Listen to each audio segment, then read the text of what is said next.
Assalamualaikum warahmatullahi wabarakatuh. Innal hamdalillah nahmaduhu wa nasta'inuhu wa nastaghfiruh wa na'udzu billahi min shururi anfusina wa min sayyiati a'malina. Man yahdihillahu fala mudilla lahu wa man yudlil fala hadiya lahu. Ashhadu an la ilaha illallah wahdahu la syarika lahu wa ashhadu anna Muhammadan abduhu wa rasuluh la nabiyya wa la rasula ba'dahu. Allahumma alimna ma yanfa'una wanfa'na bima 'allamtana wa zidna ilma. Allahumma aslih lana sya'nana kullah wa la takilna ila anfusina tarfata 'aini. Kaum muslimin wal muslimat, bapak-bapak, ibu-ibu sekalian yang semoga Allah Subhanahu wa taala menjaga kita semua di atas kebaikan. Marilah kita bersyukur kepada Allah Subhanahu wa taala atas segala nikmat yang Allah berikan kepada kita. Yang wajib kita bersyukur. Banyak, kalau kita perhatikan banyak sekali kebaikan dari Allah Subhanahu wa taala kepada kita. Yang kalau kita hitung-hitung enggak kehitungan saking banyaknya. Oleh karena itu wajib bagi kita semua mensyukuri nikmat-nikmat Allah Subhanahu wa taala tersebut. Di antaranya nikmat yang paling besar adalah kita sebagai seorang muslim. Nikmat menjadi orang yang beriman, nikmat kesehatan, nikmat adanya rezeki, dan lain-lainnya yang banyak sekali. Sekali lagi, mensyukuri nikmat Allah Subhanahu wa taala itu wajib. Allah Subhanahu wa taala berfirman di surah Ibrahim ayat 34, "Wa atakum min kulli ma sa'altumuh wa in ta'uddu ni'matallahi la tuhsuha. Innal insana ladzalumun kafar." Kata Allah Subhanahu wa taala, "Wa in ta'uddu ni'matallahi la tuhsuha." Jika kalian menghitung-hitung nikmat Allah yang Allah berikan pada kalian, la tuhsuha, enggak akan kehitungan saking banyaknya. Innal insana ladzalumun kafar, namun sesungguhnya manusia itu sangat zalim dan sangat kufur nikmat. Kaum muslimin rahimani wa rahimakumullah. Sekali lagi, di antara nikmat yang Allah berikan pada kita pula selain Islam, iman, rezeki, harta, adanya umur, waktu luang, demikian pula kesehatan. Ini dua hal kenikmatan yang luar biasa. Sebagaimana sabda Nabi sallallahu alaihi wasallam, "Ni'matani maghbunun fihi ma katsirun minan nas, as-sihhatu wal faragh." Ada dua nikmat yang namun kebanyakan manusia terlalaikan, terlena dengan dua nikmat ini. Yaitu apa? Nikmat sehat dan nikmat waktu luang. Betapa banyak orang itu punya kesehatan, betapa banyak orang itu punya waktu, tapi tidak digunakan untuk hal-hal yang bermanfaat untuk dunia dan akhiratnya. Tidak dia pakai untuk menuntut ilmu misalnya, tidak dipakai untuk beramal soleh. Makanya harus kita perhatikan. Dan di antara nikmat yang sangat besar, kita bisa menuntut ilmu agama seperti di saat ini. Menuntut ilmu agama yaitu yang berdasarkan Al-Quran dan hadis-hadis yang sahih dengan pemahaman para sahabat radhiyallahu anhum ajma'in, yang dengan ilmu kita dapat meningkatkan keimanan kita, ketakwaan kita kepada Allah Subhanahu wa taala. Dengan ilmu kita bisa beramal sesuai dengan yang Allah cintai, yang Allah ridhoi. Kaum muslimin rahimani wa rahimakumullah, maka mudah-mudahan Allah selalu senantiasa memberikan kepada kita kemudahan untuk menuntut ilmu syar'i, untuk merasakan nikmat belajar ilmu agama, untuk diberikan pemahaman yang benar akan agama Islam ini, yaitu sesuai dengan pemahaman salafus saleh, pemahaman murid-murid pertama dalam Islam, maksudnya generasi pertama umat Islam, yaitu yang diajari, yang dididik langsung oleh Rasulullah SAW, yaitu para sahabat radhiyallahu anhum ajma'in. Kaum muslimin rahimani wa rahimakumullah, setiap muslim dan muslimah diperintahkan untuk menuntut ilmu. Karena dengan menuntut ilmu mereka akan paham tentang Islam yang sesuai dengan Al-Quran dan As-Sunnah. Dan seorang muslim sekali lagi tidak akan bisa mengamalkan agamanya dengan benar kecuali dengan ilmu yang berdasarkan Al-Quran dan As-Sunnah dengan pemahaman salafus saleh. Dan demikianlah agama Islam. Agama Islam itu terkenal dengan ilmu dan amalnya. Ilmu dan amal. Dan dengan kedua inilah Nabi kita Muhammad SAW diutus berdasarkan firman Allah Subhanahu wa taala di surah Al-Fath, surah ke-48 ayat 28. Allah Subhanahu wa taala berfirman, "Huwallazi arsala rasulahu bil huda wa dinil haqq liyudhhirahu 'ala ad-dini kullih wa kafa billahi syahida." Dialah Allah yang telah mengutus rasulnya bil huda, dengan al-huda petunjuk, maksudnya ilmu yang bermanfaat. Wa dinil haq, agama yang benar, maksudnya amal soleh, ya, amalan yang sesuai dengan petunjuk Nabi sallallahu alaihi wasallam. Liyudhhirahu 'ala ad-dini kullih, agar Allah menangkan agama Islam ini terhadap semua agama yang lain. Dan wa kafa billahi syahida, dan cukuplah Allah sebagai saksi.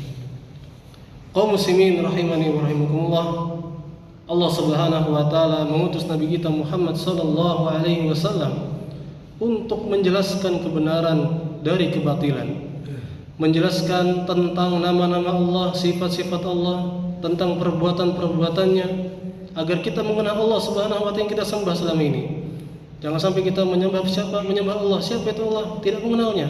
Naudzubillah, kita harus kenal ya Allah Subhanahu wa taala, nama-namanya, sifat-sifatnya, perbuatan-perbuatannya. Demikian pula kita harus mempelajari hukum-hukum, kemudian pula berita-berita yang Allah sampaikan dalam Al-Quran dan juga lewat lisan Rasulullah SAW dalam sunnah-sunnahnya, yang dimana semuanya itu bermanfaat bagi hati kita, ruh kita, dan jasad kita. Kaum muslimin rahimani wa rahimakumullah, Nabi kita Muhammad SAW memerintahkan umatnya untuk ikhlas dalam beribadah. Ketika kita beribadah atau berbuat baik kepada manusia, kita diperintahkan untuk ikhlas. Ikhlas itu murni, mencari penilaian Allah Subhanahu wa taala.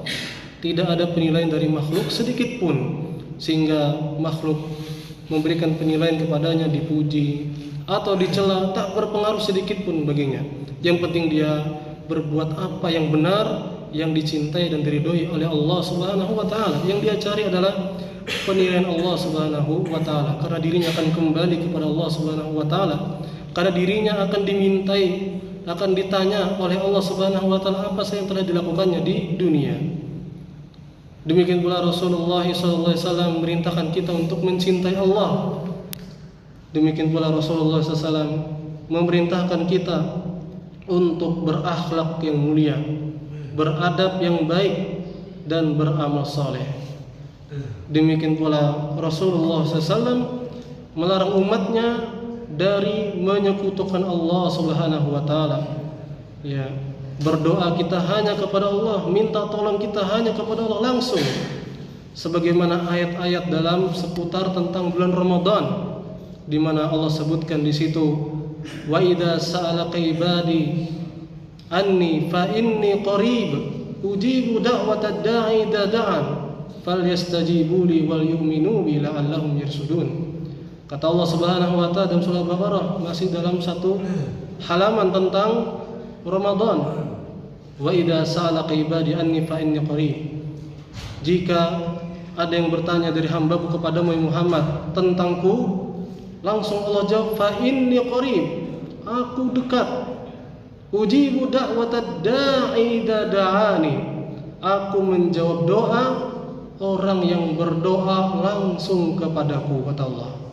Fal yastajibu li, maka sambutlah seruanku, perintah-perintahku jalankan, larangan-larangannya tinggalkan. Wal yu'minu bi, dan berimanlah kepadaku agar kalian di atas petunjuk. Ya. Demikian pula Rasulullah melarang dari perbuatan atau akhlak yang jelek, yang berbahaya bagi hati, bagi badan, bagi kehidupan dunia dan akhiratnya. Maka cara agar kita bisa mendapatkan hidayah, cara agar kita mensyukuri nikmat Allah Subhanahu wa taala, di antara bentuk syukurnya adalah kita dengan terus menuntut ilmu agama. Ya. Dan menuntut ilmu agama itu membuat seorang sekali dia akan mengetahui mana yang benar, mana yang salah, mana yang tauhid, mana yang syirik, yang menyekutukan Allah Subhanahu wa taala dengan ilmu semuanya. Mana yang petunjuk Nabi, mana yang bukan. Mana yang ma'ruf, mana yang mungkar. Mana yang bermanfaat, mana yang berbahaya. Semuanya dengan ilmu. Ya.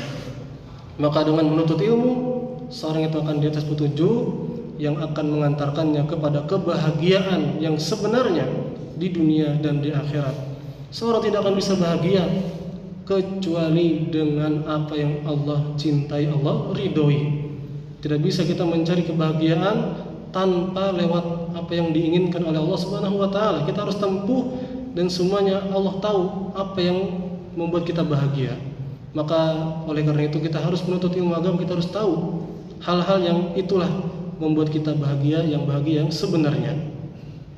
Kemudian kaum muslimin rahimani wa rahimakumullah, seorang muslim tidak cukup baginya menyatakannya dirinya sebagai muslim tanpa ada berusaha untuk belajar tentang Islam dan mengamalkannya. Ketika ada seorang mengatakan aku muslim, maka harus dibuktikan dengan menjalankan hal-hal yang ada di dalam Islam. Dia berusaha untuk mengamalkannya semampu dia. Oleh karena itulah menuntut ilmu adalah jalan menuju kebahagiaan yang sebenarnya. Kaum muslimin rahimani wa rahimakumullah, Nabi SAW bersabda, "Talabul ilmi fariidatun ala kulli muslimin." Menuntut ilmu itu wajib bagi setiap muslim. Maka siapapun itu yang dia mengatakan dirinya muslim, berarti dia wajib menuntut ilmu agama, siapapun dia.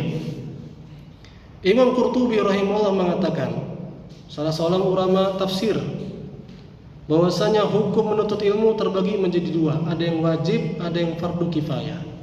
Adapun yang wajib yaitu yang kita amalkan setiap harinya tentang peribadahan kepada Allah Subhanahu wa taala, tentang sholat, tentang zakat, tentang puasa Ramadan. Ini yang wajib kita pelajari.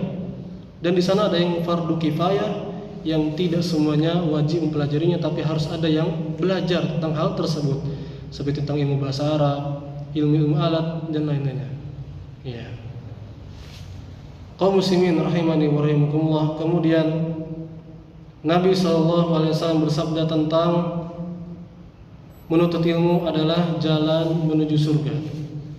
Nabi SAW bersabda, "Man naffasa an mu'minin kurbatan min kurabid dunya, naffasallahu anhu kurbatan min kurabi yaumil qiyamah." Barang siapa yang melapangkan satu kesulitan di dunia dari seorang mukmin, maka Allah akan berikan dia kelapangan dari kesulitan di hari kiamat. Ya, karena di hari kiamat itu akan ada kejadian-kejadian yang luar biasa, yang mengerikan. Maka di antara usaha bagaimana agar kita selamat di hari kiamat dengan kita menolong saudara kita muslim yang lainnya. Dengan niat apa? Dengan niat agar kita selamat di akhirat. Wa man yassara ala mu'sirin yassarallahu alaihi fid dunya wal akhirah. Dan barang siapa yang memberikan kemudahan kepada mu'sirin, kata para ulama, mu'sirin di sini dalam hal masalah hutang. Ketika ada yang berhutang sama kita, kemudian sudah sampai temponya kita tagih, ternyata memang dia tidak mampu untuk bayar, maka kita mudahkan, yaudah nanti saja, minggu depan saja, bulan depan saja. Karena memang kita tahu dia belum bisa bayar. Maka ini bentuk memudahkan. Atau dengan cara dikurangi, yaudah dikurangin, ya. Atau lebih bagus lagi dilunasin, wes lunas saja sudah. Ini yang terbaik. Wa man yassara ala mu'sirin, barang siapa yang memudahkan orang yang kesulitan dalam hutang, yassarallahu alaihi fid dunya wal akhirah, maka Allah akan mudahkan baginya urusan dunianya dan akhiratnya. Wa man satara musliman satarahullahu fid dunya wal akhirah, dan barang siapa yang menutup aib saudara muslim yang lainnya, dia melihat temannya, saudaranya tergelincir atau bermaksiat sendirian, atau dia berbuat hal-hal yang dia tidak mau diceritakan kepada yang lainnya. Dia tutup itu. Dia tidak share di grup, taulah kawan kita, enggak. Atau di tongkrongan, taulah ikam si Ano, enggak. Ya. Tapi dia tutup. Maka apa balasannya? Satarahullahu fid dunya wal akhirah. Maka Allah akan tutup aibnya di dunia dan di akhirat. Maka berarti sebaliknya, orang yang senantiasa yang suka membuka aib saudaranya, Allah akan singkap aibnya walaupun dia sembunyi di rumahnya. Dan juga Allah akan singkap di akhirat, akan dipermalukan di hadapan makhluknya. Na'udzubillah min dzalik. Dan semua kita pasti punya aib, pasti kita punya dosa. Maka di antara cara agar kita ditutupi aib kita, terjaga kehormatan kita, adalah dengan kita menutup aib orang lain. Wallahu fi aunil abdi ma kana al-abdu fi auni akhihi. Dan Allah senantiasa menolong seorang hamba selama seorang hamba tersebut menolong saudaranya. Maka berarti kalau kita ingin ditolong oleh Allah Subhanahu wa taala, tolong saudara kita. Ada teman kita, saudara kita yang membutuhkan bantuan, bantu dia. Dengan niat apa? Agar Allah bantu kita.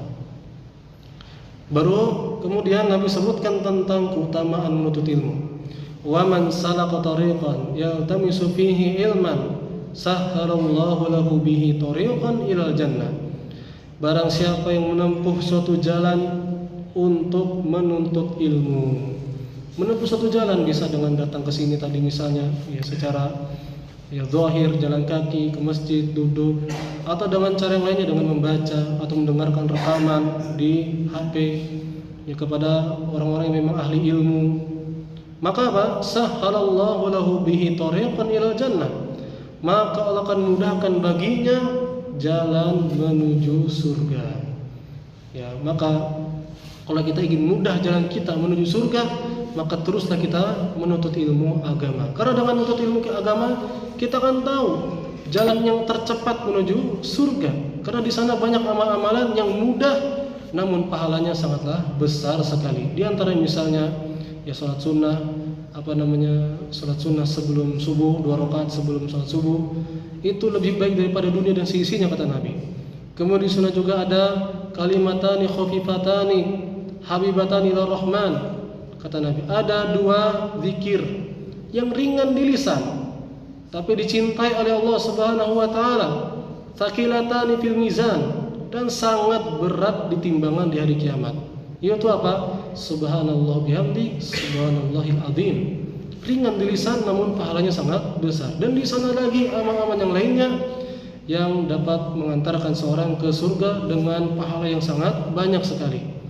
Seperti kita ya dalam hal duniawi saja, kita ke masjid ini atau ke kantor gubernur ini, kalau kita tahu jalannya yang tercepat, enak, cepat sampainya. Tapi kalau nggak tahu, maka bisa ke sana kemari atau tertipu dengan Google Map misalnya, karena nggak ada ilmunya. Ya, ini perumpamaan dunia, maka lebih-lebih lagi dalam hal agama. Kemudian keutamaan majelis ilmu dalam hadis ini, wa majtama'a qaumun fi baitin min buyutillah yatluna kitaballah wa yatadarasunahu bainahum illa nazalat alaihimus sakinah wa ghasyiyatuhumur rahmah wa haffathumul malaikah wa dzakarahumullahu fi man 'indah wa man batta'a bihi amalu lam yusri bihi nasabu. Ini terakhir tentang keutamaan untuk ilmu, majelis ilmu. Kata Nabi SAW, barang siapa yang berkumpul, ya barang siapa satu kaum yang berkumpul di salah satu rumah Allah, yatluna kitaballah wa yatadarasuna bainahum, membaca Al-Quran atau mempelajarinya seperti ini, illa nazalat alaihimus sakinah, melainkan akan turun kepada mereka ketenangan. Kenapa bisa tenang? Karena mengingat Allah Subhanahu wa taala. Allah Subhanahu wa taala berfirman, "Ala bidzikrillahi tatmainnul qulub." Ketahuilah dengan mengingat Allah hati pun jadi tenang. Ya, kata para ulama, dzikrullahi dawa, dzikrun nasida. Mengingat Allah itu obat. Adapun selalu mengingat manusia itu penyakit. Ya. Wa ghasyiyatuhumur rahmah. Dan mereka akan diliputi dengan rahmat Allah Subhanahu wa taala, akan dikasih rahmat oleh Allah, akan mendapatkan rahmat kasih sayang Allah Subhanahu wa taala. Wa haffathumul malaikah, malaikat meliputi mereka. Ini harus kita yakini, ini alam gaib Kita tidak tahu bagaimana bentuk malaikat, tapi kita harus yakin apa yang disampaikan oleh Nabi SAW, bahwasanya malaikat itu hadir, ada di majelis ilmu. Kenapa mereka hadir di situ? Karena mereka ridho akan yang dilakukan orang-orang di situ. Ya. Karena malaikat tidaklah datang ke suatu tempat melainkan itu tempat yang bagus. Wa dzakarahumullahu fi man indah, dan Allah sebut-sebut mereka yang hadir di majelis ilmu di sisinya di langit sana. Allah banggakan orang-orang yang ada di majelis ilmu. Allah sebut-sebut di langit sana. Wa man batta'a bihi amalu lam yusri bihi nasabu. Terakhir kata Nabi SAW, dan barang siapa yang malas beramal, yang lambat beramal, lam yusri bihi nasabu, maka tidak dapat dipercepat oleh nasabnya, yakni nasab tidak berguna di hadapan Allah Subhanahu wa taala. Yang bermanfaat di hadapan Allah Subhanahu wa taala adalah amal soleh. Nabi SAW bersabda, "Innallaha la yanzuru ila suwarikum wala ila amwalikum, walakin yanzuru ila qulubikum wa amalikum." Sesungguhnya Allah Subhanahu wa taala tidak memandang fisik dan harta kalian. Jadi kita jangan terkecoh dengan yang Allah titipkan kepada kita berupa fisik, penampilan, atau harta yang Allah titipkan kepada kita, karena itu tidak dinilai oleh Allah. Karena kalaulah istilahnya jabatan, kehormatan yang tinggi itulah yang mulia di hadapan Allah, seharusnya Fir'aun yang paling mulia di hadapan Allah. Kalaulah harta yang banyak itu mulia di hadapan Allah, seharusnya Qarun orang yang mulia di hadapan Allah Subhanahu wa taala. Tapi ternyata tidak. Tapi fisik dan harta adalah ujian bagi seorang hamba, apakah dia bersyukur atau tidak. Maka Allah tidak memandang itu fisik dan harta, tidak. Walakin akan tetapi yang Allah lihat, yang Allah nilai adalah hati dan amalannya. Bagaimana kebersihan hatinya, bagaimana keikhlasannya, bagaimana hatinya kepada saudara-saudaranya, apakah ada hasad, dengki dan selainnya. Hatinya bersih, itu yang dinilai baik oleh Allah Subhanahu wa taala. Dan bagaimana amalannya, bagaimana ibadahnya, bagaimana dirinya bermanfaat atau tidak untuk yang lainnya. Itulah yang dinilai oleh Allah Subhanahu wa taala, tidak sebatas nasab semata. Kalau kita lihat Abu Thalib, paman Nabi SAW, nasabnya sangat tinggi sekali, dekat dengan Nabi, paman Nabi, dan beliau akhlaknya luar biasa. Ya, beliau merawat Nabi Muhammad SAW dari kecil sampai gede. Ya, ketika ada orang-orang yang mengganggu dakwah Nabi Muhammad SAW, Abu Thalib yang membantunya, yang melindunginya. Akhlaknya luar biasa baik.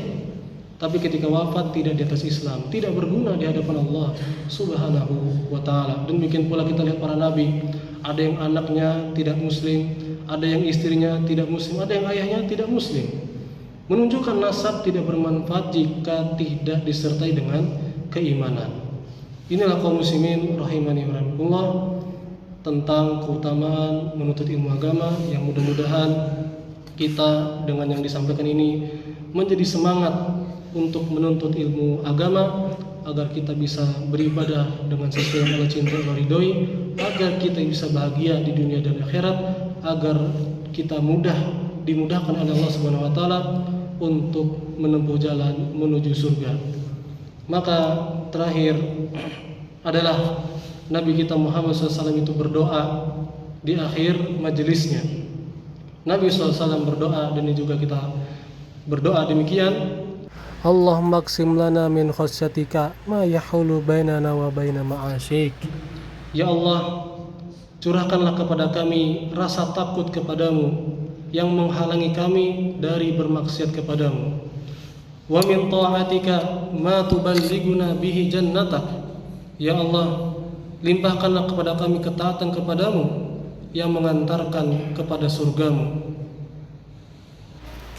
Wa minal yaqini ma tuhawwinu bihi alaina masaibad dunya. Dan ya Allah, limpahkanlah kepada kami keyakinan di antara iman kepada takdir, iman akan segala yang Allah tetapkan itu baik, yang dengan keyakinan tersebut membuat kita ringan dalam menghadapi segala musibah. Wa matti'na bi asma'ina wa absarina wa quwwatina ma ahyaitana. Ya Allah, jagalah, lindungilah pendengaran kami, penglihatan kami, dan kekuatan jasad kami selama kami masih hidup.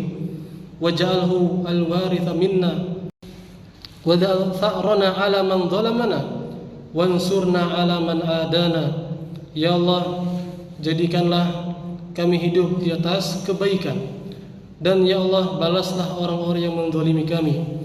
Ya Allah, tolonglah kami dalam menghadapi musuh-musuh kami. Wala taj'al musibatana fi dinina. Ya Allah, janganlah Engkau jadikan musibah itu menimpa agama kami. Wala taj'alid dunya akbar hammina. Ya Allah, janganlah Engkau jadikan dunia sebagai pikiran terbesar kami. Wala mablaghi ilmina, sebagai puncak ilmu kami.